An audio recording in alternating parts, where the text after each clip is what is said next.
स्वागत है। एक बड़ी खबर का रुख कर लेते हैं आगरा से। इस वक्त की बड़ी खबर, मकान गिरने से हुआ बड़ा हादसा। धर्मशाला में चल रही खुदाई का काम करते समय बड़ा हादसा हुआ है।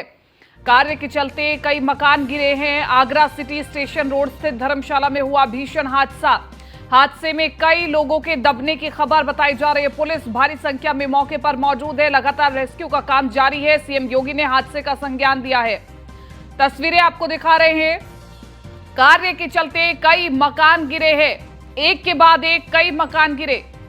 आगरा सिटी स्टेशन रोड स्थित धर्मशाला में हुआ भीषण हादसा। तस्वीरें दिखा रहे हैं आपको। कार्य के चलते कई मकान गिरे हैं और पुलिसकर्मी तमाम वहां पर मौजूद है, जानकारी ले रहे हैं। और इसी के साथ साथ कई लोगों के दबे होने की आशंका है। राहत बचाव का कार्य शुरू होने वाला है। हादसे में कई लोगों के दबे होने के आसार हैं। अभी पुलिस खुद ही प्राथमिक तौर पर देखिए राहत बचाव का कार्य करना शुरू हो गए हैं। कृष्णा त्यागी ज्यादा जानकारी के साथ संवाददाता बने हुए फोन लाइन पर। कृष्णा त्यागी, कैसे हुआ यह हादसा? कीर्ति जी, मैं बता दूं, ये कोतवाली क्षेत्र के धर्मशाला स्थित का मामला है, जहां पर काफी समय से खुदाई का कार्य चल रहा था, जिसके चलते खुदाई के जो पिलर थे वो बिल्कुल वहां से खुदाई करते समय वहां से बिल्कुल कई मकान गिरे हैं। उसमें कई लोग दबने की सूचना आशंका भी बताई जा रही है। हालांकि वहां पर स्थानीय पुलिस और कई थाने की फोर्स वहां पर पहुंची है और राहत कार्य बचाव जारी है। और सबसे बड़ी बात कीर्ति जी ये थी कि इस पूरे मामले में स्थानीय लोगों ने कई फोन लगाने के बाद भी वहां पर अभी रेस्क्यू की टीम नहीं पहुंची और काफी देर बाद वहां पर अभी राहत कार्य जरूर चल रहा है, लेकिन वहां पर स्थानीय लोग पूरी मशक्कत कर रहे हैं। स्थानीय लोग वहां पर काफी देर से इस पूरे कार्य को राहत करने में जुटे हुए हैं। तो तस्वीर ये कह सकते हैं कि काफी लोग वहां पर दबने की आशंका बताई जा रही है। और ये हादसा जैसे वहां पर धर्मशाला जो बनाई जा रही थी, नीचे से जो खुदाई चल रही थी, जिसके चलते ये आशंका बताई जा रही है। अब देखने वाली बात यह है कि कीर्ति जी इस पूरे मामले में कितने लोग इसमें दबे हुए हैं, क्योंकि कुछ लोग बता रहे हैं कि काफी लोग जो मकान ढहे हैं उसकी दबने की आशंका बताई जा रही है। तकरीबन कितने मकान ढहे हैं और अभी तक मुख्य वजह क्या निकल करके सामने आ रही है? कीर्ति जी, बिल्कुल मुख्य वजह ये थी कि यहाँ पर निर्माण कार्य जो चल रहा था उसके जो नीचे खुदाई चल रही थी, तो जो नीचे बगल वाली जो दीवारें होती हैं वो दीवारें धसी, उसके चलते वहाँ के स्थानीय लोगों की दबने की आशंका बताई जा रही है। और बताया जा रहा है कि 3 से 4-5 लोग इसमें दबने की बात बताई जा रही है। लेकिन स्थानीय पुलिस और स्थानीय लोग वहाँ पर काफी देर से मशक्कत करते हुए नजर आ रहे हैं। स्थानीय लोगों का यह भी कहना है कि इस पूरे मामले को लेकर काफी देर से कई फोन किए, लेकिन वहां पर अभी बड़े आला अधिकारी पहुंचे और न अभी कोई राहत कार्य की टीम वहां पर पहुंची है। जी कृष्णा त्यागी, कितनी देर पहले ये हादसा हुआ? क्योंकि अभी तक एनडीआरएफ, एसडीआरएफ की टीम यहाँ पर नहीं पहुंची। आप बता रहे कि काफी लोगों के दबे होने की आशंका है। बिल्कुल, सुबह करीब 1 घंटे से ज्यादा का समय यहाँ से गुजर चुका है। अभी वहां पर न तो कोई बड़ा आला अधिकारी वहां पर पहुंचे हैं और न वहां पर अभी कोई आरडीएफ और एनडीआरएफ की टीम वहां पर नहीं पहुंची है। तो निश्चित तौर से कह सकते हैं कि अभी वहां पर स्थानीय पुलिस ही पूरी मशक्कत करते हुए आ रही है। स्थानीय लोग काफी वहां पर मशक्कत करते हुए आ रहे हैं। हादसा काफी बड़ा बताया जा रहा है। जी, और कैसा निर्माण कार्य चल रहा था? कितने टाइम से निर्माण कार्य चल रहा था? क्योंकि तस्वीरों में अगर हम समझ पाए तो निर्माण कार्य जमीनी बिल्कुल अंडरग्राउंड चल रहा था, जिसकी वजह से एक बड़ा हादसा होने की संभावना भविष्य में थी। क्या ये खतरा नहीं भापा गया था कृष्णा? बिल्कुल कीर्ति जी, मैं बता दूं, ये निर्माण कार्य करीबन 2 से 3 महीने पहले से ही बताया जा रहा था, क्योंकि अंडरग्राउंड जो दीवारें जो खुदाई का कार्य चल रहा था उसको चलते ये पूरा हादसा हुआ है। क्योंकि नीचे जो बगल वाले जो मकान बन रहे थे उसमें बिल्कुल वहां की दीवारों के पिलर जिस तरह से नीचे गिरे और लोग वहां दबे, तो ये तस्वीरें ये बयां कर रही है कि काफी लंबे समय से ये कार्य चल रहा था और यहाँ के बगल के जो मकान गिरे हैं उससे लोग यहाँ से दबने की आशंका बताई जा रही है। हालांकि इस पूरे मामले को मुख्यमंत्री योगी आदित्यनाथ ने संज्ञान लिया है और राहत कार्य बचाव के लिए पूरे निर्देश जारी किए हैं। अब देखने वाली बात इसमें कीर्ति ये होगी इस पूरे मामले में कितने लोग दबे हुए हैं और क्या राहत कार्य इनके लिए किस प्रकार की सहायता देने की बात सामने आएगी। जी कृष्णा, क्या परिस्थितियां बनी? क्या मकान एकदम से गिरने लगे और जब मकान गिरने लगे तो क्या लोग अपने घरों में ही मौजूद थे? कैसे क्या परिस्थिति बनी? लोग क्या कह रहे हैं? बताया जा रहा था कि जहाँ पर खुदाई का कार्य चल रहा था, हालांकि उसकी जो बगल वाली जो स्थिति थी वहाँ पर खुदाई काफी समय से चल रही थी। तो जैसे जैसे कुछ अब दो दिन पहले कुछ यहाँ पर बरसात भी हुई है, बरसात के चलते जहाँ पर दीवारें धीरे धीरे खिसकी, उसके बाद वो लोगों के समझ में नहीं आया, आनंद फानंद में ही ये सब एक साथ हुआ और इस तरह का बड़ा हादसा देखने को मिला। जी कृष्णा, अभी तक क्या आंकड़ा सामने आया है, कितने मकान गिरे हैं यहाँ पर?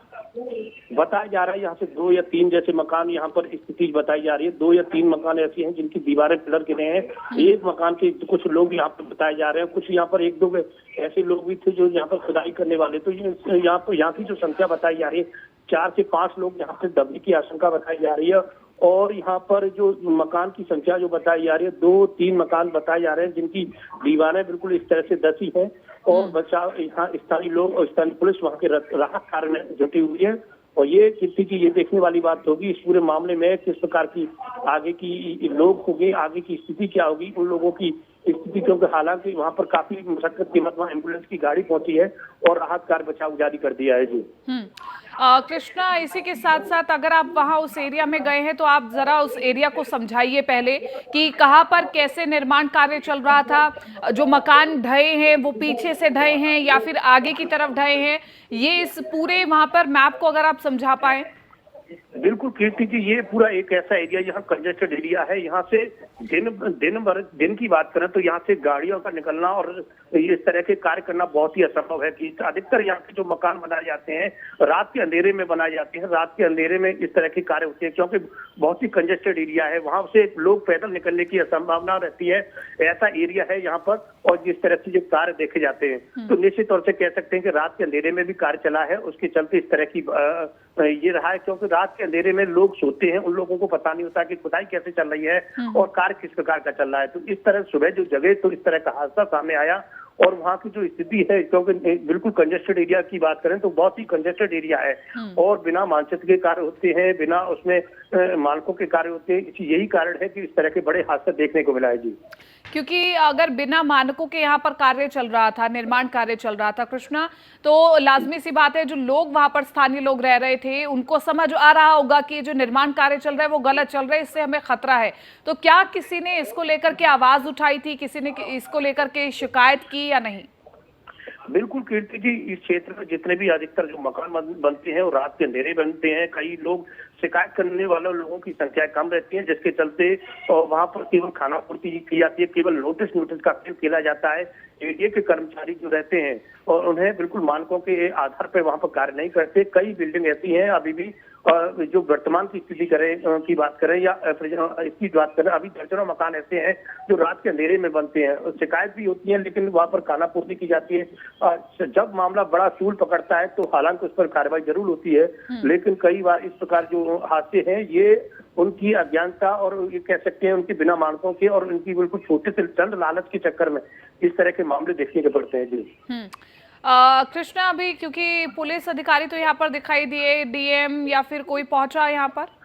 बिल्कुल, जैसे जिलाधिकारी आगरा की बात करें तो अभी जिलाधिकारी और पुलिस कमिश्नर ये सभी अभी पुलिस लाइन में है, ध्वजारोहण करने में जुटे हुए हैं। अभी वहां पर कोई बड़े अधिकारी की बात करें तो बड़े अधिकारी वहां पर अभी नहीं पहुंचा है। यहाँ से अभी परेड और सलामी जब खत्म होने के बाद यहाँ से बड़े अधिकारी यहाँ से जरूर पहुंचेंगे, लेकिन अभी वर्तमान की स्थिति की बात करें तो जिलाधिकारी आगरा और पुलिस कमिश्नर अभी यहाँ पर पुलिस लाइन और कलेक्ट्रेट में मौजूद है। वहां पर अभी कोई बड़ा अधिकारी वहां पर मौके पर नहीं पहुंचा है। जी बिल्कुल, हम तस्वीरों में देख पा रहे हैं काफी गहराई तक खोदा जा रहा था और ये लंबी दीवार भी देखी जा सकती है जहां पर केवल मिट्टी का ढेर दिखाई दे रहा है और अब मलबा दिखाई दे रहा है।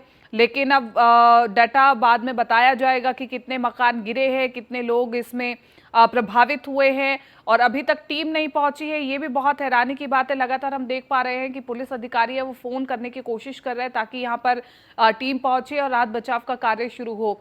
कृष्णा, क्या ये जो कार्य है अंडरग्राउंड कार्य चल रहा था या फिर किस प्रकार का कार्य चल रहा था? कृति जी, यहाँ पर जो कार्य चल रहा था नीचे अंडरग्राउंड ही कार्य माना जाएगा, क्योंकि यहाँ पर जमीन से 10-12 फुट जो नीचे जो खुदाई चल रही थी। तो ये तस्वीर में ये देखने को मिला है कि ये अंडरग्राउंड ही कार्य चला था और बिना मानकों के ये कार्य चल रहा था। अभी सबसे बड़ी बात इसमें ये देखने को मिली क्योंकि अभी 2 दिन पहले ही अभी मौसम में परिवर्तन हुआ है। यहाँ पर बारिश हुई है, बारिश के चलते मिट्टी में नमी भी हुई है, उसके चलते इस तरह की बगल वाली दीवारी खिसकने के चलते इस तरह का हादसा हुआ। और ये अभी जिस तरह से आप तस्वीरों में देख रहे हैं, इस तरह की पूरी ये तस्वीर है और ये बयां कर रही है कि ये बिल्कुल अभी जो नमी हुई है बरसात के मौसम के चलते इस तरह का बड़ा हादसा हुआ है।